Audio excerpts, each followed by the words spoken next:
দিব বিচাৰিছে অত্যন্ত গুৰুত্বপূৰ্ণ খবৰ আজি আদালতত হাজিৰ হ'ব লাগিব কংগ্ৰেছ যুৱৰাজ ৰাহুল গান্ধী বিজেপি নেতাৰ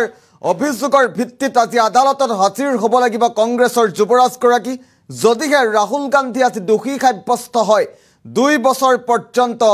জেলও হ'ব পাৰে কংগ্ৰেছৰ যুৱৰাজ গৰাকীৰ এই মুহূৰ্তত এটা ব্ৰেকিং নিউজ জনোৱাৰ চেষ্টা কৰিছো কংগ্ৰেছ যুৱৰাজ ৰাহুল গান্ধীৰ সন্মুখত নতুন বিপদ মানহানিৰ গোচৰত আজি আদালতত হাজিৰ হ'ব লাগিব ৰাহুল গান্ধী ইতিমধ্যে সুলতানপুৰলৈ ৰাওনা হৈছে কংগ্ৰেছৰ যুৱৰাজ গৰাকী গুৰুত্বপূৰ্ণ খবৰটো মুহূৰ্তত জনোৱাৰ চেষ্টা কৰিছো বিজেপি নেতাৰ গোচৰৰ ভিত্তিত হাজিৰ হ'ব লাগিব আদালতত 2018 চনত কৰ্ণাটক বিধানসভাৰ নিৰ্বাচনত কৰা মন্তব্যক লৈ গোচৰ ৰুজু হৈছে আৰু বাংগালুৰুৰ এখন জনসভাত গৃহমন্ত্ৰীক হত্যাকাৰী আখ্যা দিছিল ৰাহুলে আৰু সেই গোচৰৰ ভিত্তিতেই আজি আদালতত হাজিৰ হ'ব লাগিব গোচৰটোৰ সন্দৰ্ভত চলিত বৰ্ষৰ 20 ফেব্ৰুৱাৰীত জামিনো লাভ কৰিছিল ৰাহুল গান্ধী আৰু আজি যদিহে দোষী সাব্যস্ত হয় কংগ্ৰেছ যুৱৰাজ ৰাহুল গান্ধী তেন্তে 2 বছৰ পৰ্যন্ত জেল হ'ব পাৰে ৰাহুলৰ পুনৰবাৰ উল্লেখ কৰাৰ চেষ্টা কৰিছো কংগ্ৰেছ যুৱৰাজ ৰাহুল গান্ধীৰ সন্মুখত যেন নতুন বিপদ মানহানিৰ গোচৰত আজি আদালতত হাজিৰ হ'ব লাগিব ৰাহুল ইতিমধ্যে সুলতানপুৰলৈ ৰাওনা হৈছে অধিৱেশন চলি থকাৰ মাজতে সুলতানপুৰলৈ ৰাওনা হৈছে কংগ্ৰেছ যুৱৰাজ ৰাহুল গান্ধী এগৰাকী বিজেপি নেতা অজয় মিশ্ৰাৰ গোচৰৰ ভিত্তিত আজি আদালতত হাজিৰ হ'ব লাগিব সুলতানপুৰৰ আদালতত হাজিৰ হ'ব লাগিব ৰাহুল গান্ধী আৰু 2018 চনত কৰা এটা মন্তব্যৰ বাবে মানহানিৰ গোচৰ দিছিল বিজেপিৰ নেতাই আৰু সেই সন্দৰ্ভতেই আজি আদালতত হাজিৰ হ'ব লাগিব ৰাহুল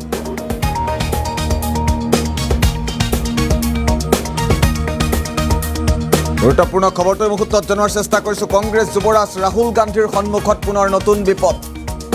মানহানিৰ গোচৰত আজি আদালতত হাজিৰ হ'ব লাগিব ৰাহুল গান্ধী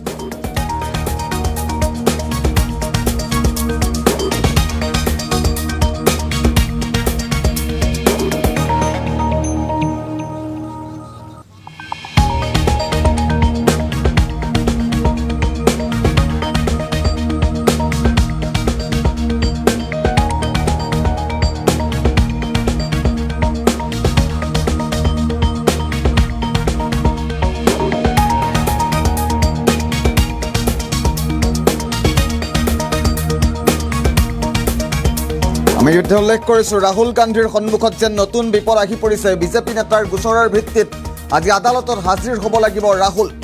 দোষী সাব্যস্ত হ'লে জেল হ'ব পাৰে ৰাহুল গান্ধীৰ মানহানিৰ গোচৰত আজি আদালতত হাজিৰ হ'ব লাগিব পুনৰবাৰ উল্লেখ কৰাৰ চেষ্টা কৰিছো মানহানিৰ গোচৰত আজি আদালতত হাজিৰ হ'ব লাগিব কংগ্ৰেছ যুৱৰাজ ৰাহুল গান্ধী আজি যদিহে দোষী সাব্যস্ত হয় ৰাহুল গান্ধী 2 বছৰ পৰ্যন্ত ৰাহুলৰ হ'ব পাৰে জেল আৰু আমি ইতিমধ্যে উল্লেখ কৰিছো সুলতানপুৰলৈ ৰাওনা হৈছে ৰাহুল গান্ধী অধিৱেশন চলি থকাৰ মাজতে সুলতানপুৰলৈ ৰাওনা হৈছে ৰাহুল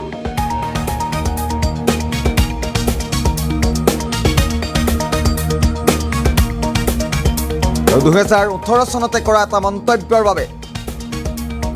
ৰাহুল গান্ধীলৈ আদালতত হাজিৰ হোৱাৰ নিৰ্দেশনা দিয়া হৈছিল ইতিমধ্যে চলিত বৰ্ষৰ 2024 20 ফেব্ৰুৱাৰীত তেওঁ জামিনো লাভ কৰিছিল আৰু আজি ৰাহুল গান্ধী যদি দোষী সাব্যস্ত হয় 2 বছৰ পৰ্যন্ত হ'ব পাৰে জেল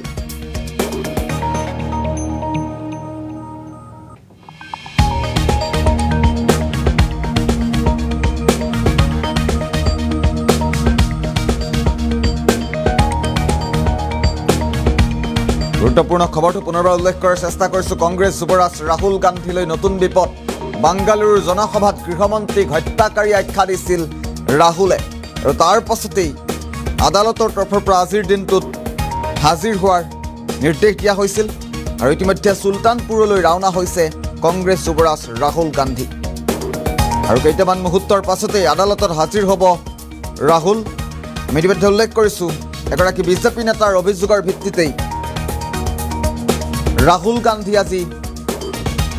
গোচৰ তৰিছিল বিজেপি নেতাগৰাকী আৰু আদালতৰ তৰফৰ পৰা হাজিৰ হোৱাৰ নিৰ্দেশ দিয়া হৈছে।